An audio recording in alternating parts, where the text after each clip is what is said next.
تنظیم اسلامی کا جو تصور نظام خلافت ہے یہ حزب التحریر اور داعش کے تصورات اور نظریات سے کتنا مختلف ہے؟ بڑا قیمتی آپ کا سوال ہے کہ آپ نے صرف حزب التحریر اور داعش تک ہی اپنے سوال کو محدود رکھا کہ ایک تنظیم اسلامی تصور نظام خلافت کا پیش کر رہی ہے، کیونکہ خلافت کی آواز جو ہے وہ تو حزب التحریر بھی ہے، ان کی طرف سے بھی آ رہی ہے، اور داعش بھی جو ہے وہ خلافت کے قیام کی بات کرتی ہے، تو تنظیم اسلامی بھی جب قیام خلافت کی بات کرتی ہے تو ان کے نظریات میں اور خیالات میں کتنا فرق ہے، یہ بھی ذرا کلیریفائی فرما دیجیے۔ بہت قیمتی آپ کا سوال ہے۔ ویسے آن دا لائٹر سائڈ کچھ عرصے پہلے ماضی میں ایک جرمن رپورٹر جو کہ محترمہ ہیں، کوئی 65 برس سے زائد ان کی عمر ہے، اور 20-25 سال سے پاکستان افغانستان کے معاملات کو وہ کوریج دیتی ہیں، تو انہوں نے ایک انٹرویو کیا تو ہم نے ان سے یہ کہا کہ تنظیم اسلامی کا کوئی معاملہ ڈھکا چھپا نہیں ہے۔ آپ سمپلی ہماری ویب سائٹ کو ٹائپ کیجئے انٹرنیٹ پر جا کر tanzeem.org۔ ہمارا تصور خلافت کیا ہے اور ہم کس طرح خلافت کے نظام کو قائم کرنے کی جد و جہد کرنا چاہتے، یہ کوئی ڈھکی چھپی بات نہیں ہے۔ ہماری تمام مطبوعات اوپن فار آل ہیں اور ہماری ویب سائٹ پر یہ سارا کچھ اویلیبل۔ البتہ سوال کی طرف آتے کہ حزب التحریر بھی خلافت کی بات کرتی، کوئی شک نہیں ہے۔ اخوان المسلمون سے علیحدہ ہونے والے بعض حضرات نے حزب التحریر کو قائم کیا اور دنیا کے کئی ممالک میں، چاہے وہ مسلم ممالک ہو غیر مسلم ممالک ہوں، بڑا پرجوش انداز اس کے نوجوانوں نے اختیار کیا ہے، ہم اس کو اپریشیٹ کرتے ہیں۔ البتہ مسئلہ آتا ہے طریقہ کار کے اعتبار سے۔ طریقہ کار کا ہی تو فرق ہے کہ جس پہ ڈیبیٹ کرنا ضروری ہے، ورنہ خلافت کی بات تو عوام الناس میں سے بھی کچھ لوگ کر لیتے، اہل علم بھی کر لیتے، دینی جماعتیں بھی کر لیتی ہیں۔ حزب التحریر کے افراد کا ایک خیال یہ ہے، اس پہ تفصیل طلب معاملہ لیکن میں اشارتاً بات کروں گا کہ نظام جب ٹھیک ہوگا پھر ہم محنت کریں گے انفرادی سطح پر، یعنی انفرادی سطح پر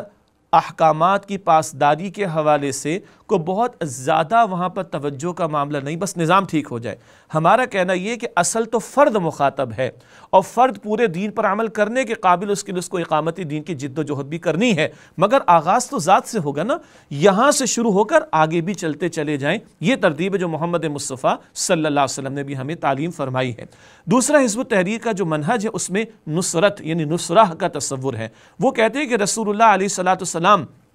طائف گئے سرداروں کے پاس نصرت لینے کے لیے، وہاں سے آپ کو اچھا پیغام نہیں ملا بلکہ انہوں نے تو بہت زیادتی کا معاملہ کیا، تو پھر یثرب سے لوگ آئے ہیں جو بعد میں مدینۃ النبی بنا، اور دیکھیے پاور سینٹر حضور کو مل گیا، انقلاب آ گیا۔ تو یہ ہے حزب التحریر کے منہج کا ایک اہم نقطہ جس سے ہم اختلاف کرتے ہیں۔ ان کا خیال ہے کہ حضور نے ہجرت فرمائی اور اسلامی نظام قائم ہو گیا، یہ بات درست نہیں ہے۔ ابھی تو شریعت کے بہت سارے احکامات نازل ہی نہیں ہوئے تو شریعت قائم کہاں ہوئی؟ اور جب حضور مدینہ تشریف لائے ہیں تو آپ نے یہود کے 3 قبائل سے بھی معاہدے کیے ہیں اور برابری کے معاملات چل رہے تھے، گو کہ حضور پر یہ اتفاق پایا گیا کہ آپ سے فیصلے بھی کرائے جائیں گے، لیکن یہود کے سردار بھی فیصلے کیا کرتے تھے۔ یہ کیسا اسلامی نظام قائم ہو چکا ہے کہ جناب حضور بھی فیصلے کریں صلی اللہ علیہ وسلم اور یہود کے سردار بھی فیصلے کریں؟ تو یہ بات درست نہیں ہے کہ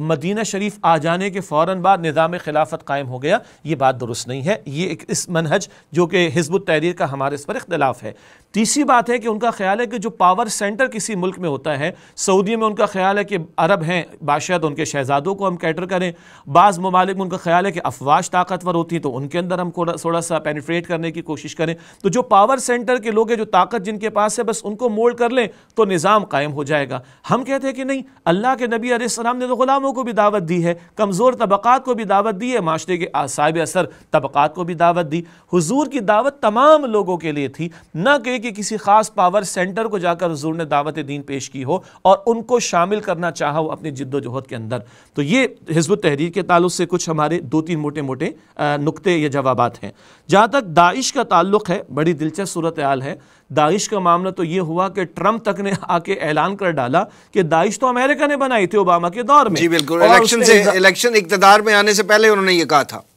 بالکل، تو اب تو گھر کا بھیدی بتا رہے ہیں ہمیں، تو اور اس پہ کیا تبصرہ کیا جائے کہ ٹرمپ آنے کے بعد الیکشن سے پہلے، جیسے آپ نے فرمایا، اور بالکل آپ نے مزہ فرمایا، کیونکہ کیمپین میں تو یہی مسئلہ ہوتا ہے نا کہ دوسرے اپوننٹ کے اوپر کس طرح جو ہے وہ کیچڑ اچھالا جائے۔ تو وہ کہتے ہیں کہ اوباما نے قائم کیا تھا اور ہیلری کلنٹن نے بہت بڑا رول پلے کیا تھا، یہ تو وہاں سے گواہی آ گئی۔ دوسرا وسیم صاحب آپ غور فرمائیے گا، جو اس کا مین سینٹر رہا وہ عراق ہے، کہ داعش عراق کے اندر خاص طور پر اس کو زیادہ مضبوط کرنے کی کوشش کی گئی۔ ہمارا سوال یہ ہے کہ یہ کیسے لوگ ہیں کہ پوری دنیا میں سو کالڈ ان کی طرف سے جو ہے وہ